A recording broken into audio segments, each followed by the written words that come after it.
Hello everyone, welcome to my channel online education. आज के इस वीडियो लेक्चर में हम एक नए चैप्टर की शुरुआत करेंगे। सिक्स क्लास हिस्ट्री के एनसीईआरटी का chapter number 6, new questions and ideas. जब लोगों के माइंड में नए नए क्वेश्चंस आना शुरू हो जाते हैं, नए नए आइडियाज़ आना शुरू हो जाते हैं, तो फिर वो किस तरह का जीवन गुजारते हैं और किस किस्म के क्वेश्चंस और आइडियाज़ उनके माइंड में आते हैं, इन सारी चीज़ों को हम इस चैप्टर में डिटेल में पढ़ेंगे। आज का हमारा पहला टॉपिक जो है वो है the story of the Buddha. The story of the Buddha. Siddhartha, also known as Gautama, the founder of Buddhism, was born about 2500 years ago। Siddhartha, जिसको गौतमा के नाम से भी जाना जाता था, जो कि बुद्धिज़्म का फाउंडर था। बुद्धिज़्म एक रिलीजन है, एक मज़हब है, जिसको फाउंड किया था किसने? सिद्धार्था ने, जिसको गौतमा से जाना जाता है और बाद में इसको बुद्धा के नाम से जाना जाने लगा था। तो इसने लगभग आज से 2500 साल पहले जन्म लिया था। And this was a time of rapid change in the lives of people. लेकिन एक ऐसा टाइम था जब लोगों के जीवन में बहुत ही तेज़ी से तब्दीली आ रही थी। तो उस वक़्त बुद्धा ने जन्म लिया था, मतलब सिद्धार्था ने, जिसको गौतमा के नाम से जाना जाता था, उसने जन्म लिया था। As you saw in chapter 5, some kings in the Mahajanapadas were growing more powerful. जैसा कि हमने चैप्टर नंबर 5 में पढ़ा कि कुछ किंग जो थे महाजनपदास के, मतलब जनपदास बने, जना बने, फिर जनपदास, फिर महाजनपदास बने। और महाजनपदास के कुछ रूलर्स थे, किंग्स थे। तो महाजनपदास के रूलर जो थे वो बहुत ज़्यादा पावरफुल हो रहे थे। मतलब 16 महाजनपदास बन रहे थे। उसमें से हमने मगधा और वजी को डिटेल में पढ़ा था। ये भी दो महाजनपदास थे। तो महाजनपदास के रूलर जो थे वो बहुत ज़्यादा पावरफुल हो रहे थे। न्यू सिटीज़ वर डेवलपिंग, नई नई सिटीज़ डेवलप हो रही थी। And life was changing in the villages as well. उसके बाद जो गाँव के अंदर लोग रहते थे, उनका जीवन जो था वो भी तब्दील हो रहा था, उसमें भी तब्दीली आ रही थी। Many thinkers were trying to understand these changes in the society. उसके बाद बहुत सारे स्कॉलर्स, थिंकर्स आए थे इस एज में, इस पीरियड में, जिन्हें जन्म लिया था इस पीरियड में। तो बहुत सारे थिंकर जो थे और स्कॉलर जो थे, they were also trying to understand these change in the society.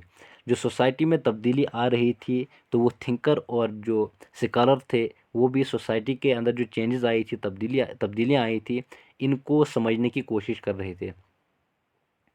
They also wanted to try and find out the true meaning of life. और उन्होंने भी ये कोशिश की कि ज़िंदगी का ट्रू, सही मतलब क्या है, इसको फाइंड आउट करने की बहुत ज़्यादा कोशिश उन्होंने की कि ज़िंदगी का सही मकसद क्या है, सही मतलब क्या है, सही मीनिंग क्या है, उसको फाइंड आउट करने की पूरी तरह से उनने कोशिश की। और वो चाहते थे ज़िंदगी का जो सही मतलब है उसको पता करने के लिए वो कोशिश कर रहे थे। वो चाहते थे कि उनको पता चले ज़िंदगी का सही मतलब क्या है। The Buddha belonged to a small गना।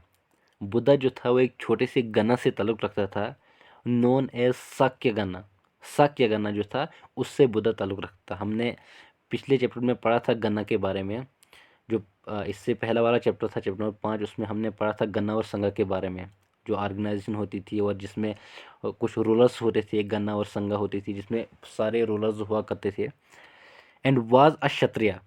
और उसके बाद हमने क्षत्रिय के बारे में हमने पढ़ा था कि सोसाइटी जो थी वैदिक की, वो डिवाइडेड थी 4 हिस्सों में।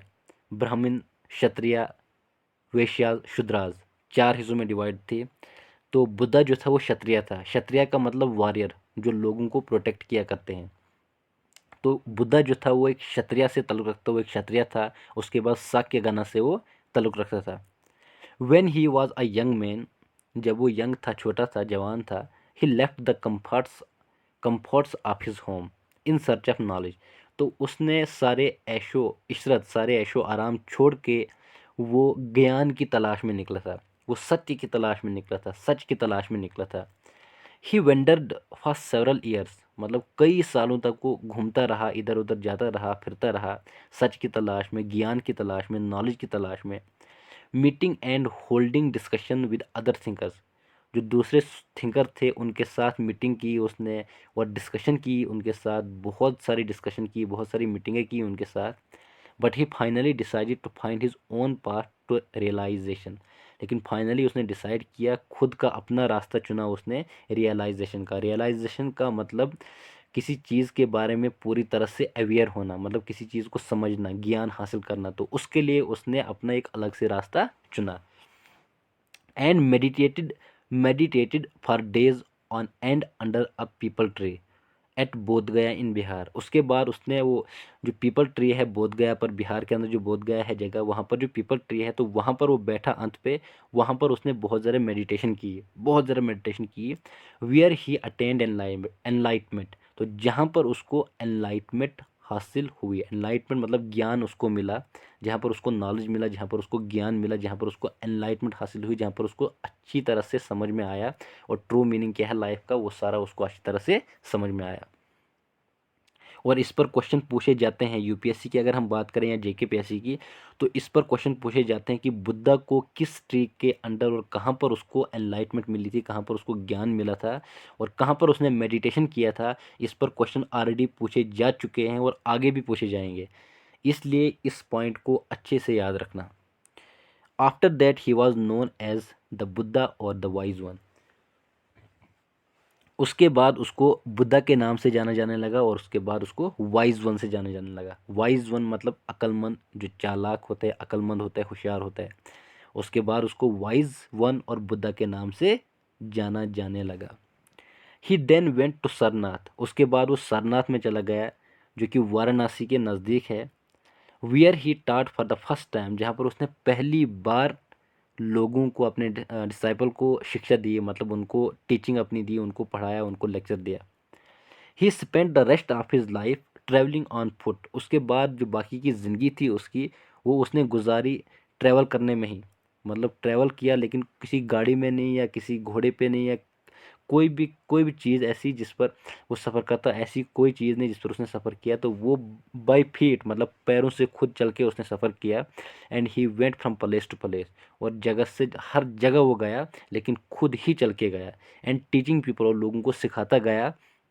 Till he passed away at Kushinara. उसके बाद वो लास्ट पे खुशीनारा पर गुजर गया, मतलब खुशीनारा एक जगह है जहाँ पर वो लास्ट पे मर गया। आई होप कि आपको यहाँ तक अच्छी तरह से समझ में आया होगा।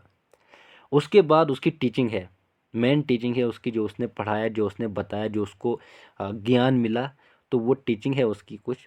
द बुद्धा टाट that life is full of suffering and unhappiness. उसके बाद बुद्धा ने कहा, बुद्धा ने सिखाया, लोगों को बताया कि लाइफ जो है हमारी, ये वो पूरी तरह से दुखों से, गमों से भरी हुई है, जहाँ पर बहुत सारी अनहैप्पीनेस है, सफरिंग है, कोई खुशी नहीं है, दुखों और गमों से भरी हुई है। और फिर किसी ने पूछा कि क्यों, ऐसा क्यों, इसका रीज़न क्या है, तो उसने बताया, this is caused because we have craving and desires which often can not be fulfilled. Sometimes even if we get what we want we are not satisfied and want even more और want other things. उसने कहा कि इसका reason यही है कि हमारी जो ख्वाहिशात हैं वो बहुत ज़्यादा हैं, जो कि पूरी नहीं हो सकती हैं, लेकिन कभी कभी अगर हम जो चाहते हैं हमें वो मिल जाता है, लेकिन हम फिर भी उससे सेटिस्फाई नहीं होते हैं, हम उससे ज़्यादा चाहते हैं। इसलिए हमारी लाइफ जो है वो पूरी तरह से दुखों और गमों से भरी हुई है।